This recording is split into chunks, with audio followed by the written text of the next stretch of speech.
Hello, welcome back to In Conversation, this series that we release on a Thursday morning where Jess and I have a conversation about faith and about how we live out the Christian faith in our world, in our lives, but especially in the current climate.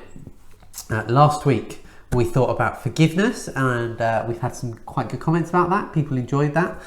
This week we want to think about holiness.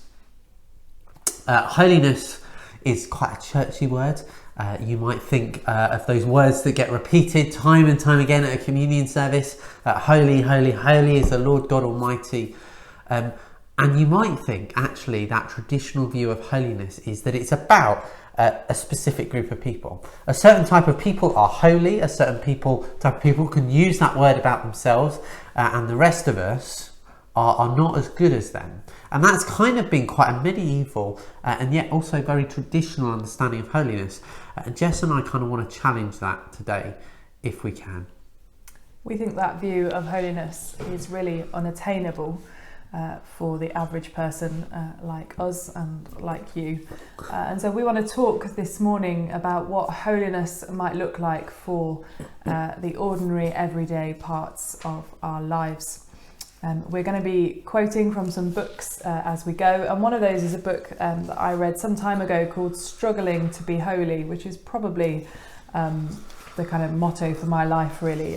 It's a really good book, really accessible, and the author takes different sections, a bit like we've been doing over the last few weeks, to talk about holiness on the ordinary, everyday scale. So she talks about friendships, about hiding from God, about forgiveness, lots of different things that we can do in the ordinary everyday parts of our lives to try and to be holy. But she starts by saying that holiness in its simplest form is about God being present and our being present to God. So it's about recognizing that God is already in the places where we find ourselves. We don't have to persuade him to come and join us. But we have to sometimes persuade ourselves to recognise his presence. Brilliant. So if you take that traditional view of holiness, it kind of comes from the Old Testament, where God told his people to build him a tent to live in and then a temple to live in too. And there were different parts to this meeting place, to what we would now call a church, I guess, if it was Christian, but I guess a Jewish temple or synagogue. And the outside was considered unholy.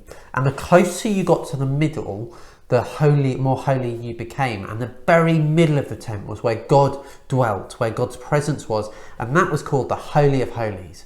And the high priest, so maybe the Pope in comparison, or the Archbishop of Canterbury equivalent, was allowed to enter into there once a year and had to go through all sorts of processes and worship and customs before he could enter into that particular place. And so it became, so your holiness was graded upon how close to the Holy of Holies you were allowed to get. So the high priest was considered the most holy person. And then you had the priests, who were the next kind of holy people. Then you had the Jewish men, who were the next holy people. And then you had the women, so the Jewish women, I think. And then you had the Gentiles. I'm getting further down this list as we go on. Yeah. And I think Gentile women were in with the men as well. And then and that was it. And I may be slightly wrong about where the women are placed, but basically women didn't get anywhere near God. And that's not what the New Testament tells us. The New Testament tells us that we can all access God. And so if what Jess was saying earlier is right about holiness is about us being near God and God being near us, all of us are called to be holy. And not just called to be holy, all of us are holy. I was looking for you Jess is clearly kind of still trying to keep up with that. But it's not just a calling. God doesn't just say, right, now you've got to be holy because you believe in Jesus. But if we believe that at the point at which we choose to follow Jesus, God comes and lives in our hearts. So just by the presence of God, which is holiness, coming and living in us, we too are therefore holy. And I think we're saying that, aren't we, first and foremost as Christians. So if you think about what Calum just said in terms of that pecking order, we as priests today would probably be fairly high up that order, and we still see it, that people place us on pedestals, that they kind of put us high above themselves and everyone else. They think that somehow because we wear a white piece of plastic around our necks, or because we've been to theological college, or whatever it is, that somehow we must be more holy than they are. And we want to say actually that that's not true. Sometimes I think people are far holier than I am. And we equally want to say that this isn't about kind of guilt tripping people. So I spent a long time going through life thinking, I just wish I could pray more, or I wish I read my Bible more, or I wish I went to church more, or whatever it is. We can beat ourselves up, put these things in our way that we perhaps think are ways to attain holiness, but actually they are things that are more stumbling blocks for us and make us feel guilty, and we don't want that video to be this video to be about that at all. Yeah, and Rowan Williams kind of says holiness is not a competition. It's not I must be as holy as that person, or I must be more holy than that person, and striving to kind of set goals and smart targets. But actually holiness is, if it's about competition in any sort of way, it's not a race to the top, but it's a race to the bottom. If you read John's Gospel, as Jesus was preparing to go and be crucified, he's praying amongst his disciples, and he prays that he might be sanctified. That is, he might be made holy. And what Ron Williams suggests is actually what Jesus was pointing to is his crucifixion, his death, his punishment, his being made scorn of everyone, was his way of becoming holy. And what that teaches us is actually, it's when we're called to the places where God needs to be, that we're being holy. So when we're called to the places of injustice, when we're called to the places of grief, when we're called to the places of brokenhearted, those are being called to the places of holiness, to shine the light of Christ in those places. And we all can do that. We can all comfort other people who are in need. We can all shout out for those who are experiencing injustice, whether it's they're not getting fair representation in court, whether it's they're owed serious amounts of money because they've been defrauded, or whether it's actually they have nowhere safe to live. And being holy is about showing the light of Christ, being the advocate of God's kingdom in those places and those conversations. And I think sometimes we need to change our mindsets on that. We need to almost be the voice that stands up and challenges those parts of life that are all about success and power and status. I can remember when I was first thinking about applying for the job at Stockport and thinking, I wonder what people at Bowden will think. And that's a terrible thought to have, because of course they were delighted for me. And could see how I was called to a place like that. But there was just something in the back of my mind that thought, Bowden is seen as this big powerhouse structure, and Stockport just felt completely the opposite to that. And all I could think of was, people will think I'm taking a step down. And I think we need to challenge that, because actually it's not a step down in any way. Not that we think in those terms in the church, but actually going to those places that are often unattractive, those places that are often challenging, those places that often don't have a lot going for them, are the places where we're called to be as Christians. Yeah, so what does holiness in the life of a disciple look like? We kind of thought about the places in which it might be most obvious, but what does it look like?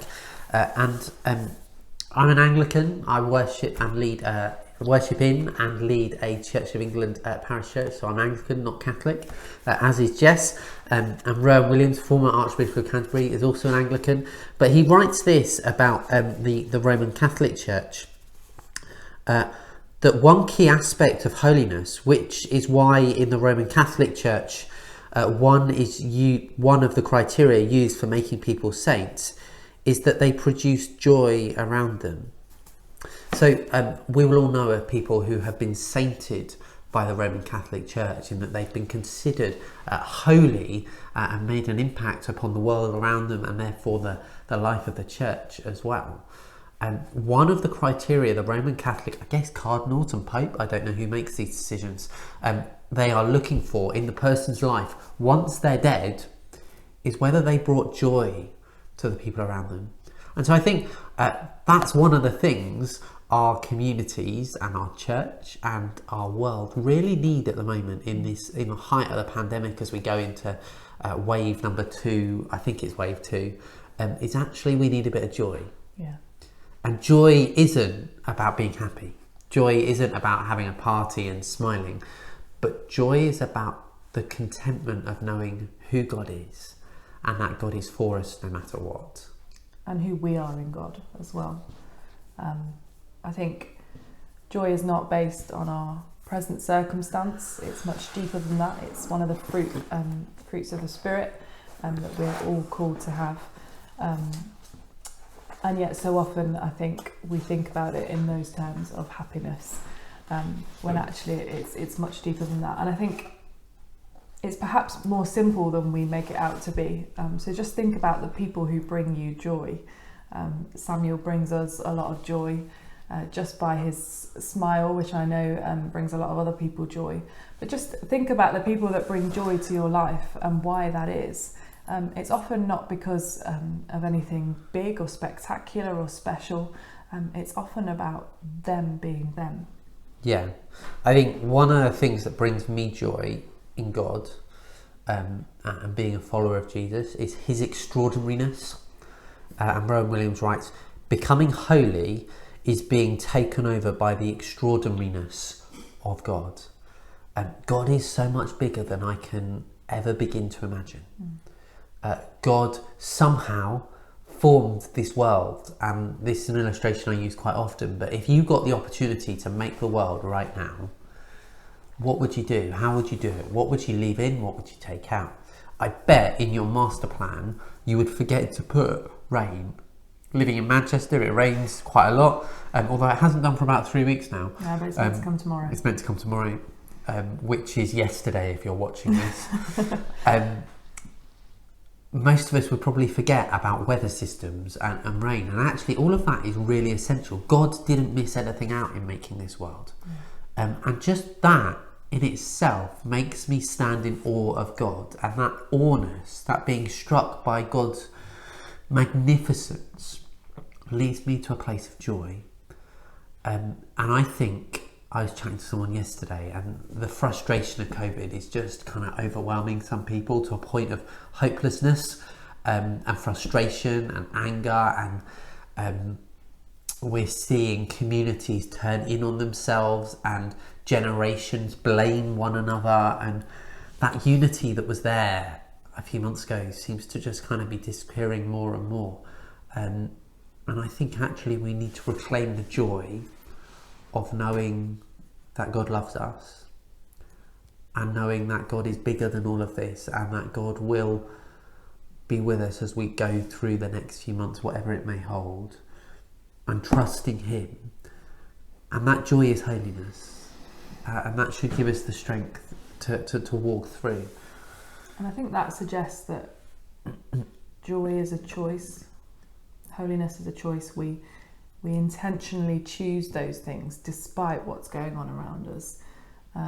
I've got a really close friend who we read the parable of the Pearl of Great Price together a few years ago, and one of the things that we'd never noticed was the bit about joy at the end of that reading. And so when we came to leave the Wirral, I bought her a picture that sits on her desk that simply says, "Today I choose joy." Which I think is a real reminder that all of us need, particularly if we get up on the wrong side of the bed, that actually, regardless of what's going on around us, even regardless of what's going on inside of us, we must always choose joy. Definitely. And so I want to say, and Jess I think is saying as well, in this challenge to be holy, to be people of holiness, because God lives within us, if you're not sure how you're doing that, you're probably doing it already. So you're not starting from ground zero. But I would say actually a challenge for all of us in this pandemic is to rediscover joy. And joy is not being happy necessarily, although that can be, it's being content and just knowing the presence of God. Being in that place where Moses was at the burning bush, where he says, "Who are you?" And God says, "I am who I am." Just knowing that God is the great I am and that he is there with you. Over the last few weeks, particularly our evening services, we've been thinking about the letter to the Ephesians, and Paul talks to the church in Ephesus about being holy, and he uses the illustration of wearing clothes, and that dirty clothes, you tend to take them off and put them in the wash. Jess puts them in the washing machine over there and then leaves them over there for me to iron when they're dry. The mountain of ironing is massive at the moment. It's like Everest, so I need to catch up on that at some point. Yeah. But then you go and put clean clothes on, and being a Christian, being clothed in holiness, is about seeking to redirect your life to look at God. And as a Christian, to be a lens through which other people see God. And obviously it will be tinted and shaded with our own identity, but allowing others to see the love of God, the power of the kingdom, and the beauty of God's creation through us. And maybe our call as Christians at this time to live out holiness is to live out that spirit of joy and of peace and contentment whilst the world around us seems to be falling apart. Absolutely. I remember somebody saying once, and this is probably a bit of a novel and trite way to end, but if you were a stick of rock, what would be the word that runs through the middle of you? I think we all pray that the word would be Jesus. Let's end there. Great. So we'll be back again next week, where we'll be thinking about one of your favourite topics, which is faith in the society. Brilliant. I'll get my dissertations out. Great. See you next week. Take care.